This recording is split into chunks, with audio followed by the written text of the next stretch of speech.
Direto ao ponto.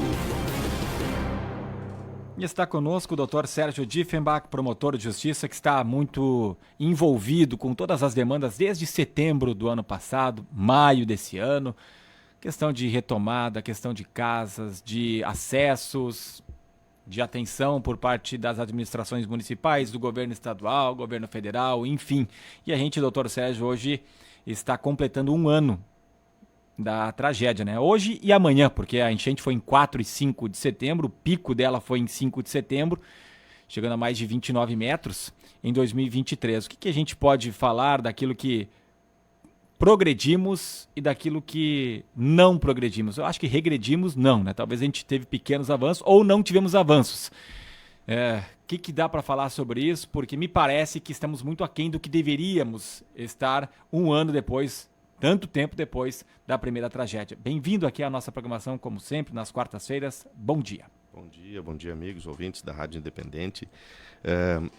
Realmente, quando se fecha um ano, sempre é um período de reflexão, inclusive nas nossas vidas, nos nossos aniversários, quando a gente pensa como passou o ano e como passaremos o próximo ano. Óbvio que a nossa comunidade, nosso coletivo, ele passou um ano absolutamente intenso, muito machucado, muito danificado por esses episódios todos, e nós precisamos ter aprendizados disso que passou. E como tu bem disseste, nós evoluímos em algumas coisas, mas a própria evolução ela deve ser analisada. O que significa evoluir e o que significa andar ao irreversível e se essa evolução está sendo organizada e planejada. E isso é importante e talvez esse seja um ponto que a gente ainda não tenha evoluído, que é a compreensão de que um desastre deste tamanho não se trata de forma separada por esferas de governo, precisa ser tratado em conjunto entre as 3 esferas de governo. E isso é um aprendizado que nós ainda não parece que tivemos. Os nossos governos todos trataram a questão de forma separada. O que eu quero dizer com isso? O governo federal fazendo e lançando os seus programas, adaptando com todo o esforço, com toda a boa vontade, tentando contribuir de alguma forma, mas não necessariamente dividindo e ouvindo essas necessidades com o Estado e com os municípios.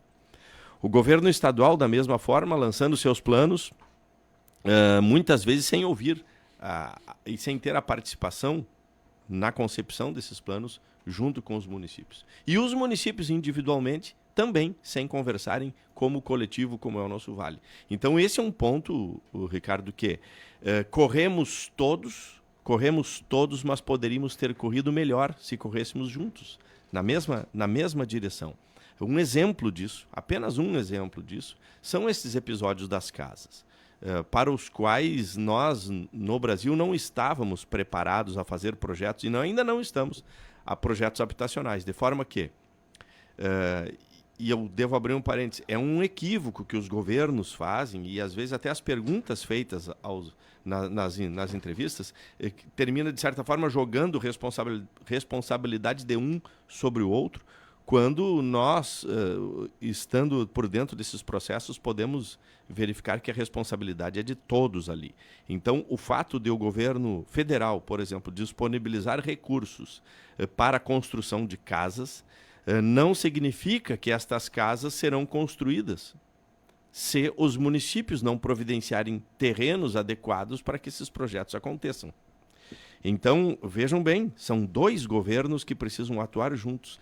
E muitas vezes, em muitos casos, se precisou também do governo do Estado no reforço orçamentário para desapropriar terrenos, no reforço orçamentário para casas provisórias, como são essas que estamos verificando agora, e inclusive com casas definitivas. Mas são 3 esferas de governo que possuem dificuldade de sentar e programar junto um projeto habitacional. E isso tem levado dificuldade na execução desses projetos, porque um espera o outro, um aponta para o outro e não sentam para fazerem andar em conjunto.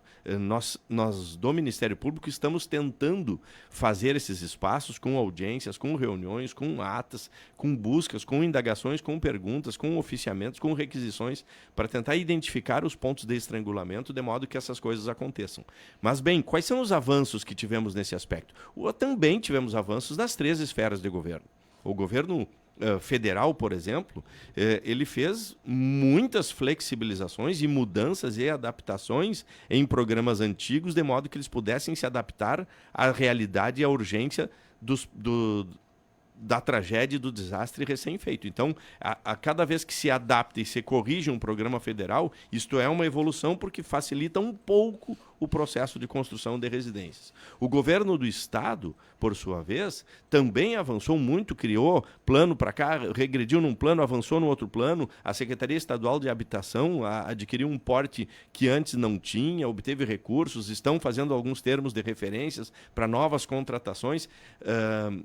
E isto é um sinal de avanço. Os governos municipais, por sua vez, também passaram a compreender a necessidade de, dentro de suas secretarias, dentro de suas comunidades, terem planos de contingência, terem organização melhor para o enfrentamento dessas situações.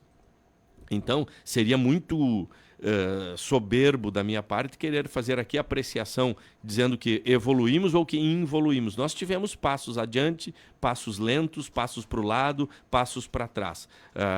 O que nós não podemos é deixar de compreender que precisamos avançar juntos para frente. Essa é a meta do Ministério Público. Isso está na lei, isso está previsto em lei, a necessidade de coordenações únicas. É importante que a gente aprenda a debater os planos de contingência. Seria um exercício bom até aqui para os meios de comunicação que peçam aos gestores como é que é o plano de contingência, onde é que ele está. Podemos ler, podemos interpretar, podemos debater junto?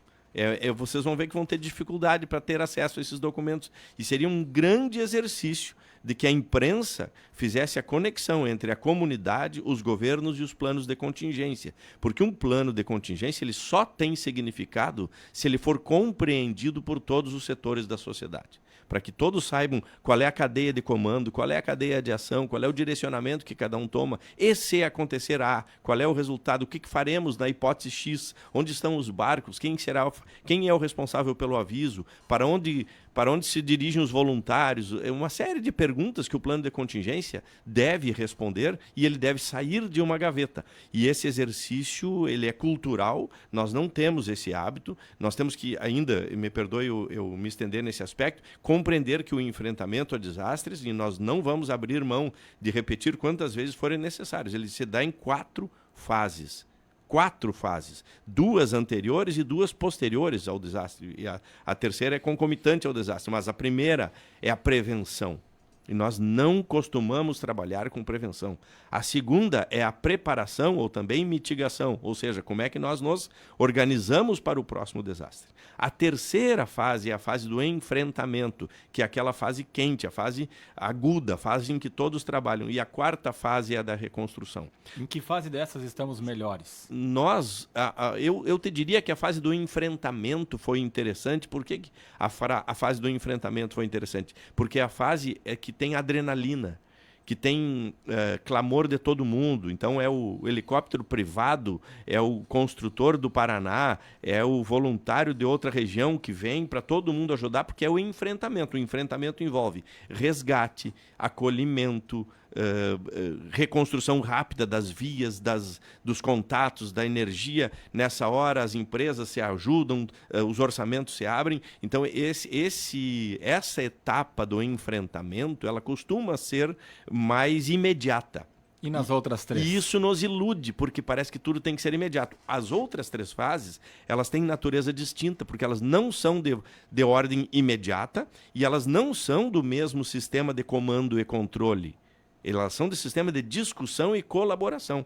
Nessas outras 3 fases, nós não estamos andando como poderíamos andar. Esse será o nosso grande aprendizado. Como que nós vamos estabelecer prevenção? Ora, no nosso caso, a prevenção cola com a reconstrução, tanto que essas 4 fases são circulares. Nós não vamos conseguir prevenir desastres se continuarmos morando na barranca do rio. Primeiro aspecto. Então, esses programas habitacionais que estão lá na construção também são prevenção. Segundo aspecto da prevenção, o que vamos fazer nestas áreas que estavam antes ocupadas por residências? Eu estou vendo com muita timidez os órgãos governamentais falarem sobre isso.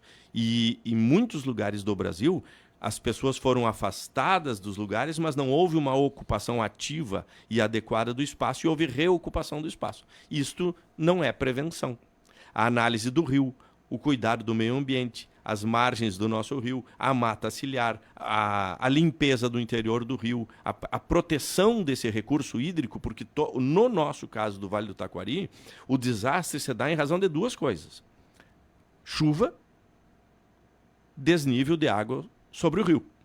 Então nós temos que olhar muito isso com meteorologia, com alertas. O Estado está fazendo essas contratações e isso é prevenção, de modo que as pessoas possam ter a ideia de que, olha, semana que vem há uma previsão de chuva tanta, há uma previsão de chegar cota X, tais regiões ficam em alertas e o ideal de tudo, que as regiões mais atingidas sequer precisemos nos preocupar, porque não terá mais pessoas morando lá. Esse é o grande objetivo. Gravem isso. Nossa meta é de que as pessoas não precisem se preocupar com as cotas porque elas não estarão morando na zona de risco. Então, esse é um projeto de longo prazo. Essas 3 fases, Ricardo e ouvintes, elas duram pelo resto da vida. Porque nós entramos no mapa de desastres. Então, nós precisamos, cada ano, cada enchente, cada evento, aprender mais, construir mais e elaborar os nossos planos para o futuro. Boas lições e tomara que no próximo ano, quando a gente falar de 2 anos da tragédia de setembro, a gente esteja melhor preparado, com melhores planos, com mais entregas. Com certeza teremos mais entregas, mas com muitas pessoas já nas suas casas permanentes e daí para frente. Doutor Sérgio, muito obrigado aí pela participação. Uma boa semana.